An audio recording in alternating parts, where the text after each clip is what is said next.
Hello மக்களே, இது உங்கள் மேக்சிமஸ். என்ன பாஸ், இங்கிலாந்துன்னா உடனே நமக்கு ஷேக்ஸ்பியர், லண்டன் பிரிட்ஜ் தான் ஞாபகத்துக்கு வரும். ஆனா 1500 வருஷமா நாம படிச்ச இங்கிலாந்து வரலாறு ஒரு பெரிய டுபாக்கூர் கதையா இருக்கலான்னு இப்போ சயின்டிஸ்ட் குண்ட தூக்கி போட்டிருக்காங்க. ஜெர்மானியர்கள் கப்பல்ல வந்து இங்கிலாந்த பிடிச்சாங்கன்னு கில்டாஸ் எழுதுனது உண்மையா இல்ல டிஎன்ஏ சொல்றது உண்மையா? இதோ அந்த 7 ஜொலிக்கும் தகவல்கள். 1. 6வது நூற்றாண்டுல இங்கிலாந்து மேல ஜெர்மானியர்கள் போர் தொடுத்தாங்கன்னு சொல்லப்படுற கதை பொய்ன்னு இப்ப புதிய டிஎன்ஏ ஆய்வுகள் சொல்லுது.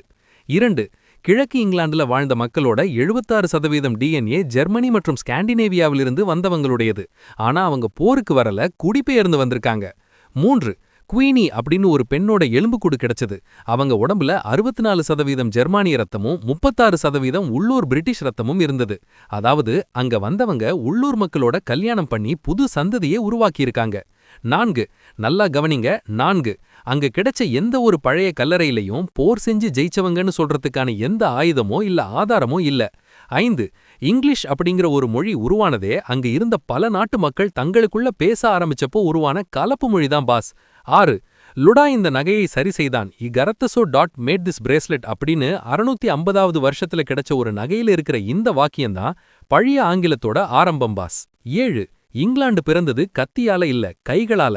வெவ்வேறு நாடுகள்ல இருந்து வந்த மக்கள் தங்களுக்குள்ள ஒரு புது அடையாளத்தை உருவாக்கி ஒரு மகா தேசத்தை உருவாக்கியிருக்காங்க. பாஸ், இங்கிலாண்டோட இந்த புது டிஎன்ஏ ரகசியம் உங்களை ஆச்சரியப்படுத்துதா? நம்ம ஊரு கீழடியிலையும் இது மாதிரி டிஎன்ஏ செக் பண்ணா என்னென்ன உண்மைகள் வரும்னு கமெண்ட் பண்ணுங்க. இது போன்ற உலகத்தையே அதிர வைக்கும் வரலாறு மற்றும் சயின்ஸ் அப்டேட்டுக்கு ஸ்டே டியூன்ட் வித் பிராண்டி செய்திகள். Stay tuned. உண்மையா லவுடா சொல்லுங்க, குயிக்கா சொல்லுங்க. This is Maximus signing off. Keep வாட்சிங். Bye bye. ஒரு விசில் போடுங்க பாஸ்.